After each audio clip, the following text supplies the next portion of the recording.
Hi guys, it's Miss M. Did you miss my awesome videos last week? I'm sorry that I missed giving you guys a video last week. It was midterm week and things were pretty crazy around here between giving test and grading test. And I don't know if any of you guys are on campus, but at one point during midterm week, I handed out my test to my students, and then we had a tornado warning and had to evacuate the building, and it was just a crazy mess of a week. So anyway, I'm back this week, and I'm here to introduce to you in this video your week 10 materials. And before I do that, I just want us to take a moment together and say, whoa, it is week 10. Week 10. So we have roughly 6 weeks together on the long end, and really more like 5 weeks together before you guys take your final exam. So this is an exciting time. Things are moving right along.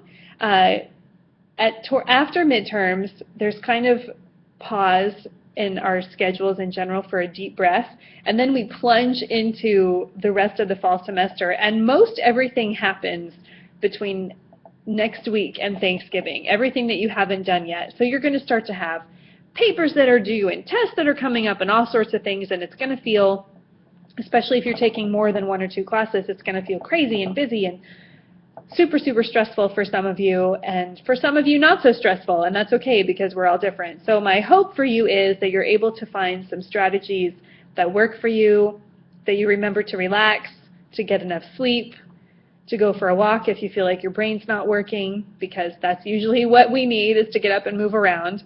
And just remember that this is a very short chunk of time in your life, and that it's your job to immerse yourself in your content and be successful in your classes, and it is totally worth the effort.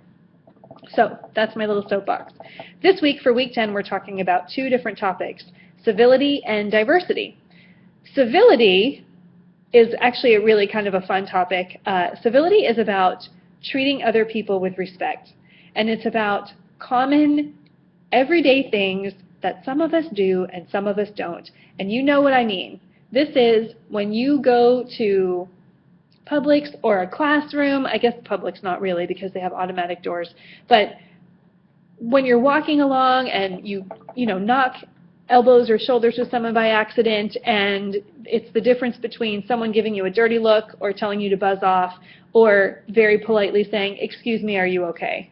This is stuff that we teach to young children, that we have to teach to kids in middle school and high school, and this is stuff that some adults don't get. This is holding the door for the person coming behind you. This is writing an email to your professor and saying, "Dear Miss M," instead of something like, "Hey you," or "Hey there," or even just plain old "hey." Obviously some of those things are okay if you have an informal relationship, but there's definitely going to be some instructors that you meet as you continue this college journey who get downright upset if you do not take the time to address them correctly in an email with a civil address or a civil title. So, "Dear Miss M," write the body of your email and then sign it. That's so what we're talking about with civility here is manners and making sure that we're respectful and kind and things like that. So I think that that's important as a college student and as any student. As not just a college student, but as you're making that transition from college into the workplace, these are things that will serve you well.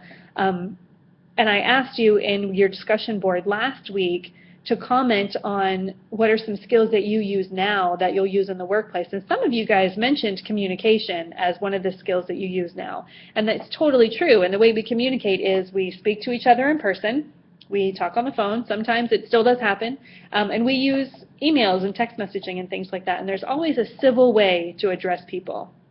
So this is just something that there's not a ton for me to say about it. I could go on and on, but I won't.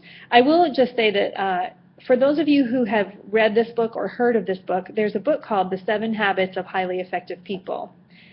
And it's written by a man named Stephen Covey, C-O-V-E-Y. And his son wrote The 7 Habits of Highly Effective Teens. And some of you who are closer to high school age might have seen that book Lots of high schools used it, or guidance counselors used it for different activities and stuff at the high school level. So that book's by Sean Covey. Either book, the 7 habits that are outlined are the same. If you're interested in reading it, I would actually read the one for teens because it's an easier read.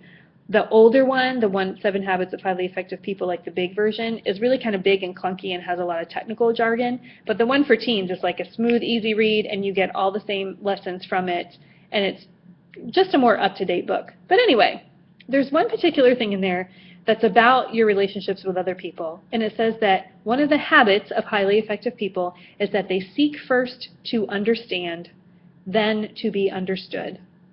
And I love that lesson because what it's saying is that when you are in any sort of relationship, whether it's work or personal or family, there's an opportunity for you to really be the leader in the communication and the quality of communication with that other person, and to say, I'm going to sit back and listen and hear what they're saying and figure out what their needs are before I worry about making my point. I'm going to be the leader. I'm going to be the person who's calm and who's professional and who's dignified and who's able to listen to their concerns, take in what they're saying, and then figure out where we have some similarities and stuff like that. So that's kind of my closing comment about civility, is I love that.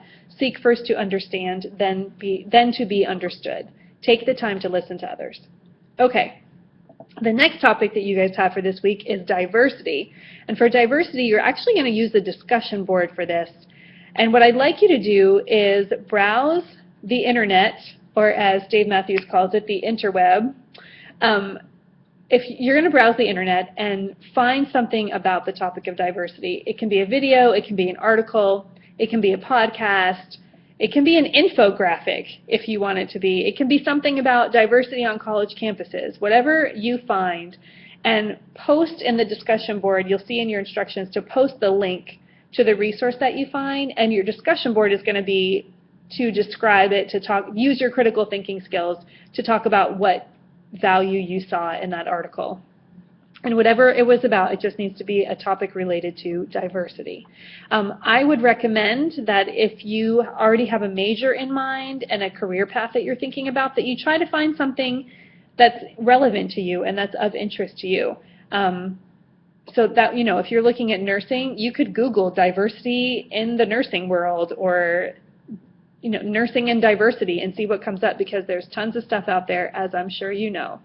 So what you're going to do is find something that has to do with diversity and then respond to the discussion board questions, and that will be the place that we start to explore the topic of diversity. I also want to remind you, and I know you've probably heard this before, but when we say the word diversity, we often kind of go to the same old, where we're talking about demographics and race and gender and minorities and stuff like that, and just consider that diversity might be a little bit bigger than that.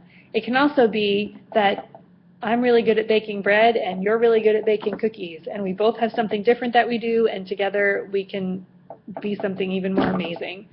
I know that was a silly example, but frankly, it's late at night and I'm a little bit tired and punchy. So, having said that, I will leave you with that for this week. Remember to keep working on your career projects. They are going to be due not this coming Sunday, when your civility assignment is due on November 2nd, but I think it's the Sunday after, for November 9th. So just keep plugging away on those and email me if you have any questions.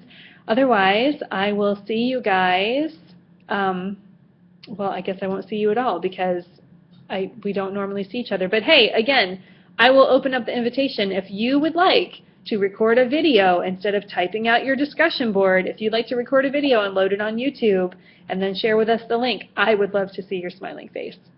Have a lovely evening. Take care of yourselves. Bye. Or a lovely week, rather. Take care. Bye.